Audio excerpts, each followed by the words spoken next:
Hello students, pedagogy of mathematics and sciences का जो आजकल हमारा टॉपिक चला हुआ है करिकुलम कंस्ट्रक्शन के बारे में, उसके अंतर्गत बच्चों आज हम प्रिंसिपल ऑफ करिकुलम कंस्ट्रक्शन मतलब पाठ्यक्रम निर्माण के सिद्धांत क्या हैं उसके बारे में हम डिस्कशन करेंगे।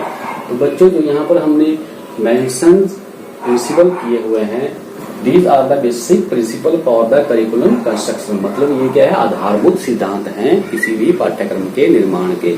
तो सबसे पहले जो यहाँ पर हमने लिखा हुआ है, मेंशन किया हुआ है, principle of conformity with the aims of education, मतलब जो हमारे शिक्षा के उद्देश्य हैं, ठीक है ना, जो हमारे स्वतंत्र भारत के शिक्षा के जो उद्देश्य हैं, मूलभूत उद्देश्य हैं, उनको ध्यान में रख के ही कोई पाठ्यक्रम बनाया जाता है। मतलब किसी भी विषय का पाठ्यक्रम, या जब हम साइंस और मैथमेटिक्स की बात कर रहे हैं तो जो हमारे शिक्षा के जो बेसिक उद्देश्य हैं, जो सामान्य उद्देश्य हैं, उसको ही ध्यान में रखकर सबसे पहले करिकुलम का निर्माण किया जाता है। इसलिए बच्चों जो उद्देश्यपूर्ण पाठ्यक्रम होगा उससे ही बच्चों के जो शिक्षा के उद्देश्य क्या हो सकते हैं, परिपूर्ण हो सकते हैं। इसलिए बच्चों the curriculum should be according to the aims of the education of our society, ठीक है ना स्टूडेंट्स। फिर नेक्स्ट आता है बच्चों हमारे पास प्रिंसिपल ऑफ चाइल्ड सेंटर्डनेस, बालक केंद्रित। बालक केंद्रित से हमारा कहने का मतलब है बच्चों कि जो हमारी शिक्षा है आजकल, ठीक है ना, जो हमारी मॉडर्न जो शिक्षा पद्धति है वो क्या है, चाइल्ड सेंटर्डनेस हो गई है, मतलब बालक केंद्रित हो गई है। तो उसी के अकॉर्डिंग हम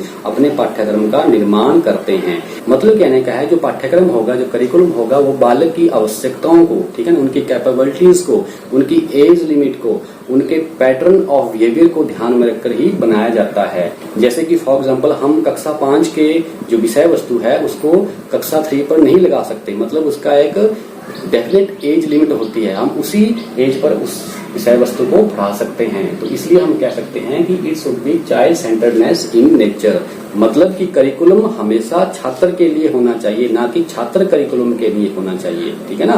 फिर आता है बच्चों हमारे पास प्रिंसिपल ऑफ फ्लेक्सिबिलिटी और इलास्टिसिटी, मीन्स लचीलेपन का सिद्धांत, ठीक है ना। लचीलेपन से हमारा कहने का मतलब है बच्चों कि जो समाज की आजकल की जो परिस्थितियां हैं वो निरंतर क्या होती हैं, चेंज होने वाली है, निरंतर मतलब चेंज होती रहती हैं। तो इसलिए जो शिक्षा का उद्देश्य है या जो करिकुलम है, करिकुलम कंस्ट्रक्शन है, वो इस तरह से होना चाहिए कि उसमें परिवर्तन की गुंजाइश हो, मतलब वो that should B changeable in nature, उसमें थोड़ी दृढ़ता तो होनी चाहिए, परंतु उसके साथ साथ उसमें एक लचीलापन भी होना चाहिए, जो कि हमारी जो परिवर्तनशील जो हमारी आवश्यकताएं हैं, हमारी सोसाइटी की बच्चे की जो परिवर्तनशील आवश्यकताएं हैं, ठीक है ना, वो भी आज के समय में क्या होती है, चेंज होती रहती है टाइम टू टाइम। इसलिए जो करिकुलम होना चाहिए that should be flexible in nature, मतलब उसमें परिवर्तन करने की गुंजाइश हमेशा रहनी चाहिए, क्योंकि ज्ञान कभी बच्चों रुकता नहीं है, it is dynamic in nature. ज्ञान हमेशा क्या होता है, बढ़ता रहता है, उसमें कुछ ना कुछ ऐड होता रहता है। तो इसलिए करिकुलम में भी क्या होता रहता है, टाइम टू टाइम चेंज होता रहता है। फिर आता है बच्चों हमारे पास प्रिंसिपल ऑफ यूटिलिटी, आवश्यकता का सिद्धांत, मतलब यूटिलाइटेरियन एम की जो बात करते हैं हम, ठीक है ना, किसी भी विषय की यूटिलाइटेरियन की एम की बात करते हैं, ये यूटिलाइटेरियन वैल्यू की बात करते हैं, तो उससे मतलब होता है कि बच्चे की आवश्यकता क्या है, उसकी आधारभूत नीड क्या है, उसकी डे बाय डे की यूटिलिटी क्या है। मतलब कहने का है जो उसकी डे टू डे लाइफ है और जो उसकी स्कूल लाइफ है उसमें ज्यादा गैप नहीं होने चाहिए।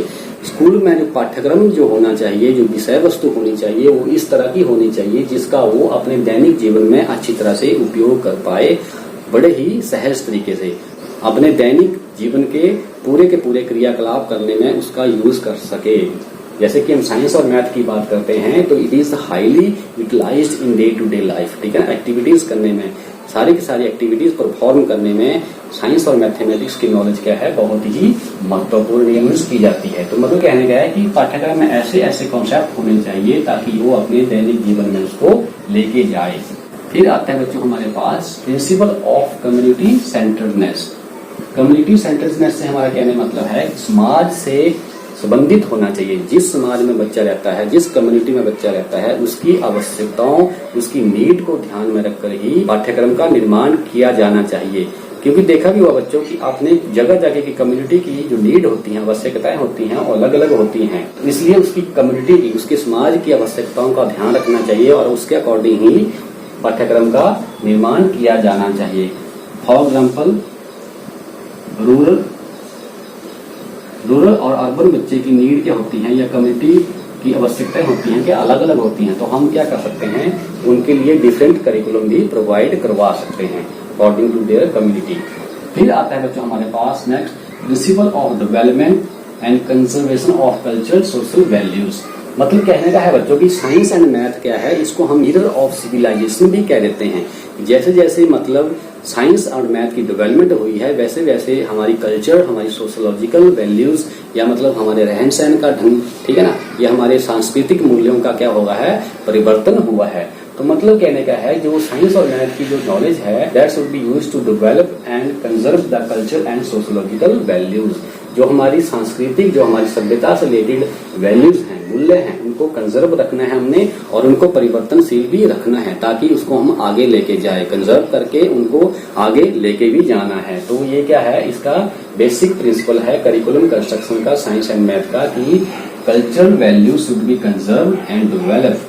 पाठ्यक्रम में उन क्रियाओं और क्रियाकलापों का मतलब अध्ययन होना चाहिए जिससे बच्चा अपनी संस्कृति और सभ्यता के प्रति परिचित हो, ठीक है ना, और फिर उसको अच्छी तरह से समझे और इसको आगे भी लेके जाए, उसको मतलब ट्रांसमिट भी कर सके। फिर आता है बच्चों हमारे पास साइकोलॉजिकल प्रिंसिपल, मनोविज्ञान का सिद्धांत। तो बच्चों जो आज का जो एजुकेशन सिस्टम है, जो आज की शिक्षा पद्धति है, वो क्या है, मनोवैज्ञानिक ज्यादा आधारित हो गई है, मतलब साइकोलॉजिकल बेस है।